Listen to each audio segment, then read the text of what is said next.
আসসালামু আলাইকুম প্রিয় শিক্ষার্থীরা, আমি মেহেরুন্নেসা, প্রভাষক আইসিটি, মির্জাপুর সরকারি কলেজ, মির্জাপুর, টাঙ্গাইল। অনলাইন ভিত্তিক আইসিটি ক্লাসে তোমাদের স্বাগত। আজকে তোমাদের বেসিক বা মৌলিক গেট সম্পর্কে আলোচনা করব। আজকের আলোচনার মাধ্যমে বেসিক বা মৌলিক গেট সম্পর্কে বিস্তারিত ধারণা লাভ করতে সক্ষম হবে। এবার আসো, বেসিক বা মৌলিক গেট কি? যে গেটকে ভাঙলে ওই গেটের মধ্যে অন্য কোনো গেটের অস্তিত্ব পাওয়া যাবে না, সে গেটকেই বলা হয় বেসিক বা মৌলিক গেট, অর্থাৎ শুধুমাত্রই নিজস্ব সত্তা বজায় থাকবে। এই বেসিক বা মৌলিক গেট তিন প্রকার: number 1 or gate, number 2 and gate, number 3 not gate. গেটের ক্ষেত্রে চিরন্তন সত্য হলো যে গেটে দুই বা দুইয়ের অধিক ইনপুট, একটি মাত্র আউটপুট থাকে। এই দুইয়ের অধিক বলতে 2, 3, 4, 5 ইনপুটে অসংখ্য হতে পারে, কিন্তু আউটপুট কখনোই একের অধিক হবে না। এটি আমাদের খুব মনোযোগ সহকারে মনে রাখতে হবে। আজকে তোমাদের আমি বেসিক বা মৌলিক গেটের অর গেটের লজিক, সার্কিট, ট্রুথ টেবিল এবং লজিক সিম্বল অঙ্কন করে দেখাবো। এখন তোমরা মনোযোগ সহকারে খেয়াল করো। Or gate. অর গেট, প্রিয় শিক্ষার্থীরা, এটি হচ্ছে অর গেটের লজিক সিম্বল। এই লজিক সিম্বল আমি তোমাদের আগেই বলে নেই, আমি 2 ইনপুট বিশিষ্ট অর গেট অঙ্কন করছি।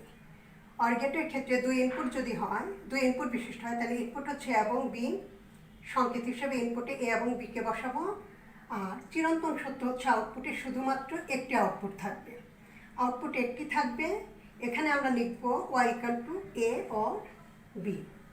এখানে আমি তোমাদের ধারণা দিয়ে দিচ্ছি যে এখানে যোগ চিহ্ন দেখা যাচ্ছে, কিন্তু এই যোগ চিহ্নটিকে আমি বলেছি অর, কারণ ডিজিটাল ইলেকট্রনিক্সের ভাষায় এই গেটের জগতে এটি হচ্ছে অর গেট, আর এই চিহ্নটিকে বলা হয় অর অপারেশন।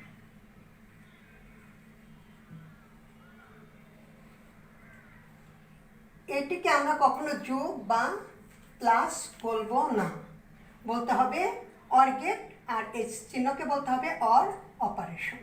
এই অর অপারেশন বা অর ফাংশনের কাজ হচ্ছে যে যোগের মতো কাজ করবে, কিন্তু যোগ নয়। এবার অর গেটের আমরা সংজ্ঞায় আসি। সংজ্ঞা হচ্ছে ইনপুটের যে কোনো একটি উপস্থিতির জন্যই আমরা আউটপুটে মান পাব। এই জিনিসটি আরও স্পষ্ট করে বুঝতে পারবে আমি যদি এই অর গেট, এটি হচ্ছে অর গেটের সিম্বল বা প্রতীক। এবার আমি ট্রুথ টেবিল অঙ্কন করব। এই অর গেটের ট্রুথ টেবিল থেকে আমি তোমাকে সুন্দর করে সংজ্ঞাটি বুঝিয়ে দিব। ট্রুথ টেবিলটি অঙ্কন করতে গেলে আমাদের মনে রাখতে হবে একই টেবিলের মধ্যে ইনপুট এবং আউটপুটের মান বসবে। এই ইনপুট এবং আউটপুটের মান একই টেবিলে বসলে আমাদের ইনপুট হচ্ছে 1টা 2টা, আউটপুট হচ্ছে 1টা 3টা। অতএব আমরা যখন টেবিল করব, এই টেবিলটা মনোযোগ সহকারে খেয়াল করব। এই টেবিলে 3টি কলাম এবং 2 ইনপুটের জন্য রো হবে 4টি, অতএব টাইটেল সহ রো হবে 5টি। 2, 3, 4, 5। এখানে টেবিলে বসবে এ, B, y = a or b। এখানে যে y, এই y হচ্ছে ধরে নেই বা মনে করি। এবার এই সংকেতের সাথে টেবিলটি মনোযোগ সহকারে খেয়াল করো আমি কিভাবে ডাটাগুলি বসাই। ইনপুটে এ বি, আউটপুটে y = a or b। ইনপুটে আমার 4টি ডেটা আমরা বসাবো। এই ডেটা আসবে বাইনারি থেকে, এবং বাইনারি 0 1কে আমরা যদি লজিক গেটের ক্ষেত্রে আমরা আগেও বলেছি যে লজিকের সুইচিং বর্তনী হিসেবে কাজ করে। একটি সুইচকে 2বার চেঞ্জ করা যায় এবং 2টি সুইচকে 4বার চেঞ্জ করা যায়। বাইনারির 0 1 এখানে আমরা চেঞ্জ করে বসাবো। বাইনারি 0 1, যেহেতু ইনপুট 2টি, বাইনারি 0 1কে আমরা যদি চেঞ্জ করে এই লজিক গেটের ইনপুট দিয়ে দেই, তাহলে এটি 4বার যাবে। 4বার মানগুলি হচ্ছে যদি A0 B1, আমরা যদি প্রথম একে এই 0 হচ্ছে অফ, 1 হচ্ছে অন, প্রথম যদি একে অফ রাখি তাহলে বি অন। দ্বিতীয় টেবিলে আমরা একে যদি অন করি বি হচ্ছে অফ, 0 অর্থাৎ 0। এরপর আমরা ডেটা বসাবো 1 1। আমরা দুটি ডেটাই অন রাখবো, অর্থাৎ দুটি সুইচই আমরা অন রাখবো। আর এবার আমরা বসাবো 0 0, অর্থাৎ আমরা দুটি সুইচই অফ রাখবো। তোমরা আবার মনোযোগ সহকারে খেয়াল করো, এখানে লজিক সিম্বলের ইনপুটে আমাদের বাইনারি মানকে সুইচিং বর্তনী হিসেবে 4 বার চেঞ্জ করে লিখতে হবে। A0 B1, A1 B0, এ এবং বি দুইজনই 1 1 অর্থাৎ অন, দুইজনকে আমরা অফ রাখলাম। দুটি ডেটাকে সবসময়ই চিরন্তন সত্য হচ্ছে দুটি ডেটাকে 4 বার চেঞ্জ করা যায়। এই দুটি ডেটাকে 4 বারের বেশি করলে যদি ডুপ্লিকেট হয় সেটি ভুল হবে, এর কম হলেও ভুল হবে। খুব মনোযোগ সহকারে খেয়াল করতে হবে ডেটাগুলি ডুপ্লিকেট হয়েছে কিনা। এবার আসো আউটপুট। আমরা অর গেটের ক্ষেত্রে একটি সংজ্ঞা বলেছি, যে কোনো একটি মানের জন্য আউটপুটে ফলাফল বা রেজাল্ট পাওয়া যায়। এই যে কোনো একটি মান বলতে ইনপুটের এই টেবিল থেকে আসবে। এটি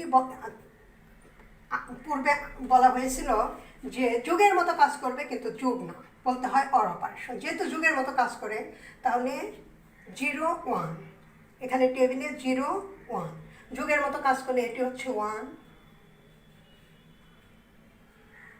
0 1, যুগের মতো কাজ করলে 1 1 1, এখানে 1, এখানে 0 0 0।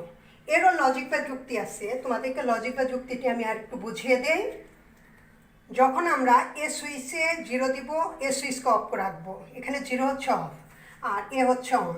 যখন A switch off B switch on, যুগের ক্ষেত্রে এখানে দেখা যাচ্ছে এ যাচ্ছে। আর অর অপারেশনের ক্ষেত্রে, অর গেটের ক্ষেত্রে যেহেতু এটি যুগের মতো কাজ করে, এক্ষেত্রে এটি 1 A1 এ অন বি 0 অর্থাৎ অফ। যেহেতু যুগের মতো কাজ করে অতএব এটি অন অর্থাৎ 1। যখন আমার ইনপুটে দুটি মানই 1 1 অর্থাৎ ইনপুটে দুটি সুইচই অন অর্থাৎ দুটি ডেটাই আমার উপস্থিত, তখন আমার আউটপুট রেজাল্ট অবশ্যই উপস্থিত। এক্ষেত্রে মনে রাখতে হবে 1 1 বাইনারি 2 বা বাইনারির 10 বা ডেসিমালের 2 তা কখনোই হবে না। এক্ষেত্রে বুলিয়ান এলজেব্রার ক্ষেত্রে 1 1 অর্থাৎ উপস্থিত বা সুইচ অন অন, আমরা আউটপুটে রেজাল্ট পাবো অন।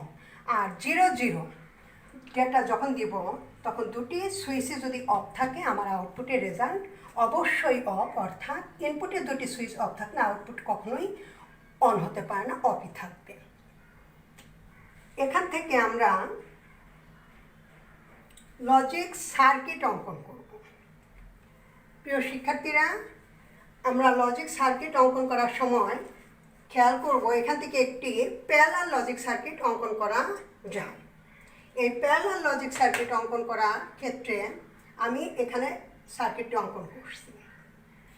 এটি এ সুইচ, এটি বি সুইচ। এখানে আমাদের একটি ব্যাটারি নেগেটিভ প্রান্ত, পজিটিভ প্রান্ত। এখানে একটি বাল্ব। এ সুইচ বি সুইচ। তুমি এখান থেকে আসো আর ট্রুথ টেবিল থেকে আসো, মনোযোগ সহকারে খেয়াল করো। আমি কিছুক্ষণ আগেই তোমাদের এটা নিয়ে আলোচনা করেছি। যখন A switch off B switch on, এটি একটি প্যারালাল সার্কিট। যেহেতু প্যারালাল সার্কিট অতএব এ সুইচের তার এবং বি সুইচের তার আলাদাভাবে ব্যাটারি এবং লাইটের সাথে সংযোগ।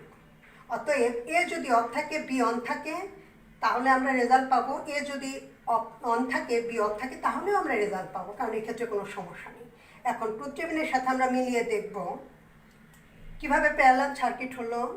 A0 B1 অফ অন, আমার বাল্বটি জ্বলবে অর্থাৎ রেজাল্ট পাবো।